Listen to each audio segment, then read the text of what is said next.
What up? What up? It's somewhere in the afternoon, Monday. I'm home today. All is good. Just some things going on, so I have some free time. Went to the range with my father this morning, messed with his 22 a little bit, and get to sit at the desk while the kids are finishing their schoolwork and actually just cleaning up. Just touching base, trying to be proactive with making videos, talking with you guys. Let me take my glass off. So real quick, I just finished changing the GoPro mount. I had to kind of customize it. GoPro mount. That's not a GoPro. That's the, what is that stupid thing? The Insta360. I'm having mixed feelings lately. I've done 2 edits. I think it records in 25 frames a second. I did it at 30 and I upscaled it. And maybe that's the problem, so I'm going to try in my next video and leaving it at 1080. But if you watch the video and see it, maybe it's only me that's seeing it. It just seems kind of, it doesn't seem smooth like GoPro. And I really don't want to drop any money to strip a GoPro. And if I were to spend the money, I'd want to buy a already naked GoPro and not have the headache of messing with it. But that might be the next option for Sweet Tooth here. But I just kind of, my brother Quadfather printed me a bunch of things a while ago, and I kind of makeshift we call it a thing that attaches to the little studs here to the shaft post. Bad joke right there. And test fit, and it fits. See how it holds up. This one I could adjust the angle if I wanted to. It is definitely flexible, so it should take out some of the jello if there is any. I'm gonna still keep messing with it. I'm hoping that scratch remover, I'd love to find like a little buffing wheel. Maybe I can buff out that scratch in there, because it would be a damn shame. Or I'm hoping they're working on like a version 2. Better flight time, no heat, no shut off, 60 frames a second. And it would be cool to lock the ISO. Using the app, you kind of hold it so you can see what it's seeing and then lock it there, so that way you don't get that flash and overexposure. But going through some of my stuff, anybody, 65mm brushless and is looking for a frame, and I get enough, if I only get one person that says, yeah, I want something, then they're yours. If I get multiple, I'll come up with a crazy question or something fun just to make it fair. But I do have 3. Obviously blue, mint green, and OG black. OG black was never flown, so that is literally came here, stripped it completely, and went on to a different frame. There's a couple flights on the mint green and blue, as you can see. I like to mow the grass with the frame. So they are in actually mint condition other in this. Oh, this is the one from the, that's Pearl. That's the HD.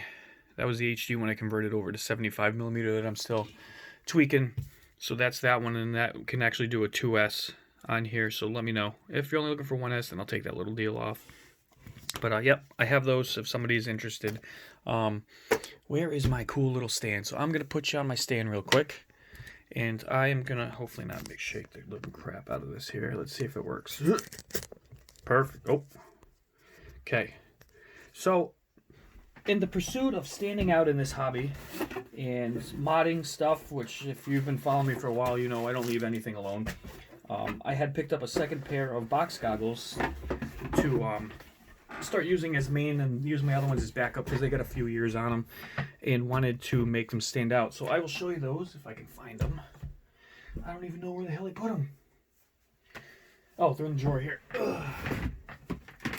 So let me back the camera off a little bit here. So if you've never seen them, these are my Headplay SE V2s. They are a few years old and they are super reliable. If you had to bitch and complain about it, the only thing I don't like is it doesn't have a low voltage warning, and I keep getting lazy. I have one of these that you plug into the balance port, and when one cell gets to wherever you set it, it beeps, and I just keep forgetting to put it on. It's caught me a couple times, but other than that, I have no complaints. Little scratches here and there, but the face is held up, and I put that on 3 years ago. But I wanted to go kind of with that theme, and put these over here, not fall, hopefully, and do something that stands out and says who I am, Halloween-wise. Check that out. I think they came out super cool. And the lighting, that's even cooler with the lighting. I modified a Halloween mask. Cut, chopped. There's a little bit of hot glue in there. And then I think this is my first try with the eyes, because I can take them off and put something else. Maybe find a 3D type eye or something like that. But I put some eyes on there. I did some hidden glow paint, which works really well, but I have not let it charge up and then check it out kind of thing. I did some little accenting just with here, and my wife said just leave it alone. Don't over tweak it. It looks badass. I wanted something that I could modify and then put in my bag, because it's rubber, and then throw it in my bag or go fly and not worry about damaging it. And that's why I went this route versus others. They have other ones that it was like a full mask that I was going to kind of drape over this thing and then modify to it. But then it might be bulkier, heavier. There's some ones, I forget what movie that's from. It's the long horned, it was like a cult movie type thing that would have looked super cool on here. And I opted out just for the ease of use. That was the whole purpose of this. And this could pretty much be done to any set of box goggles. I just had to shave the sides to fit to the shape and the head a little bit, because it was bigger and rounder, and cut the strap off it that obviously held it on your head.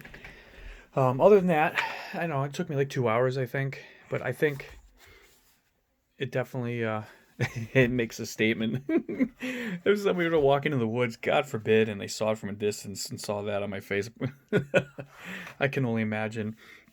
But they came out really cool. I am very, very happy with them. I just got to set them up, put the DVR on it and stuff. So yeah, that's pretty cool. I think that's all that's going on. Today's bowling. I could talk about, how much time I got? I got another minute. Cinewhoop versus Cinewhoop. Now that I've got two and I'm flying, this is more like Ferrari or Cobra, like the Shelby Cobra versus like a Panamera. This is pure luxury. This F7 flies like an insane beast. The detail in the throttle, the pit loop, all of that, it flies phenomenal. This guy is, now that you look at it, it's a very minimalist style frame, which I still love. I have nothing negative to say. You break a duck, you can replace a single duck. It'd be pretty hard to, but you have more involved, so hopefully that doesn't happen. I won't be flying over water or anything like that with that one. I have done some great range testing, and it's worked phenomenal and had no issues, no fail-safes. I'm going to be working on some clear ducks with this guy and mess with some LEDs on this one. And I want to do an extensive kind of flying with this and see how the props handle here. But I'm going to get to it, get ready for bowling and all that fun stuff. And thank you for watching. If you have any questions, comments, hit me up. Let me know about the little frames if somebody's interested, and we'll see you.